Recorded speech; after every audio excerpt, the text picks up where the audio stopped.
చించిన దాన్ని వెదకి రక్షించుటకు మనిషి కుమారుడు వచ్చినని చెప్పిన యేసుక్రీస్తు ప్రభు నామములో అందరికీ వందనములు. ఇప్పుడు మనం చదువుకున్న వాక్యం లోకాసువార్త 19వ అధ్యాయం 10 నుంచి 15 వరకు. నశించిన దాన్ని వెదకి రక్షించుటకు మనిషి కుమారుడు వచ్చినని అతనితో చెప్పిన వారు ఈ మాటలు వించుండగా తాను యెరూషలేముకు సమీపమున ఉండుట వలన దేవుని రాజ్యం వెంటనే ఎగబడినని వారు తలంచుట వలన ఆయన మరొక ఉపమానం చెప్పిన ఏమనగా, రాజకుమారుడు ఒకడు రాజ్యం సంపాదించుకుని మరలా రావాలని దూరదేశంకు ప్రయాణమై తన దాసులను 10 మందిని పిలిచి వారికి 10 మీనాలను ఇచ్చి నేను వచ్చే వరకు వ్యాపారం చేయడానికి వారితో చెప్పిన. అయితే అతని పట్టణస్థులు అతను ద్వేషించి ఇతడు మమ్మల్ని ఏలుట మాకు ఇష్టం లేదని అతని వెనుక రాయబారం పంపిరి.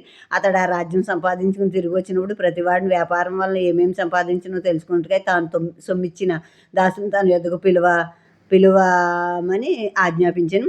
నశించిన దాన్ని వెదకి రక్షించుటకు మనిషి కుమారుడు వచ్చిన. మనిషి కుమారుడైన యేసుక్రీస్తు ప్రభు ఇంకా పాపంలో శాపంలో నశించిపోయాం. అప్పుడేంటి ఇప్పుడేంటి ఎప్పుడు కూడా పాపంలో శాపంలో నశించిపోయామన్న మనల్ని రక్షించటానికి దేవుని కుమారుడే మనుష్య కుమారుడిగా వచ్చారు ఈ లోకానికి. ఇంకా ఆ సొంకాలు వసూలు చేస్తూ ఆ పాపంలో అక్రమార్జన చేస్తూ ఉన్న ఆ జక్కని రక్షించారు. అలాగే ఎవరైతే అక్రమార్జనలో అక్రమ వడ్డీలు, అక్రమ పనులు, చెడ్డ పనులు, రకరకాల పాపంలో శాపంలో నశించిపోతున్నారో వాళ్ళందరినీ రక్షించటానికి యేసుక్రీస్తు ప్రభు వచ్చారు. యేసుక్రీస్తు ప్రభు ఇంకొక ఉపమానం చెప్పారు. ఒక రాజకుమారుడు ఒక రాజ్యం సంపాదించుకోవటానికి వేరే దేశానికి వెళ్తున్నారు.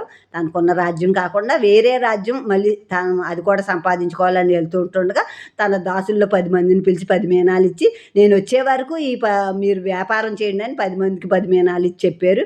ఆయన వెళ్ళారు. దూరదేశానికి వెళ్ళినప్పుడు కొందరు ఆ దేశస్తులు ఆయన వెనకాల రాయబారం పంపారు. ఏమనంటే నీవు మమ్మల్ని ఏలటం మాకు ఇష్టం లేదని అతను ద్వేషించి అతనికి ఆ రాయబారం పంపారు. ఇప్పుడు రాజకుమారుడు వెళ్ళిపోయాడు, రాజ్యాన్ని సంపాదించేసుకుని తిరిగి వచ్చేసారు. ఈ రాజకుమారుడు యేసుక్రీస్తు ప్రభే. ఆ రాజ్యము ఇప్పుడు భూలోకం నుంచి పరలోకానికి వెళ్ళారు. ఆ పరలోకాన్ని కూడా సిద్ధపరిచారు ఆయన నమ్ముకున్న బిడ్డల కొరకు. ఇప్పుడు అది సిద్ధపరిచి మళ్ళీ రాబోతున్నారు యేసుక్రీస్తు ప్రభు. ఆ రెండో రాకడ గురించి తిరిగి రావటం. మరి ఇప్పుడు ఆయన అంటే ఇష్టం లేని వారు కొందరు ఉంటారు కదా. నీవంటే మాకు ఇష్టం లేదు, యేసయ్య అంటే ఇష్టం లేదని అంటారు కదా. అలా కొందరు నువ్వంటే మాకు ఇష్టం లేదు, నీ పాలన మాకు ఇష్టం లేదని పంపారు రాయబారం. కొందరికి పనులు అప్పగించి వెళ్ళారు యేసుక్రీస్తు ప్రభు. ఆయన తిరిగి వచ్చేటప్పటికి ఆయన అప్పగించిన పనులన్నీ మనం నమ్మకంగా చేస్తే ఆ తలాంతుల్ని ఆ టాలెంట్స్ని మనం ఉపయోగపరచాలి. ఆయన రాజ్యం సంపాదించేసుకున్నారు. వచ్చినప్పుడు నేను తలాంతులు ఇచ్చాను కదా, మీనాలు ఇచ్చాను కదా, వాళ్ళని నా దగ్గరికి తీసుకురండి అని కొందరిని దాసులను పంపాడు.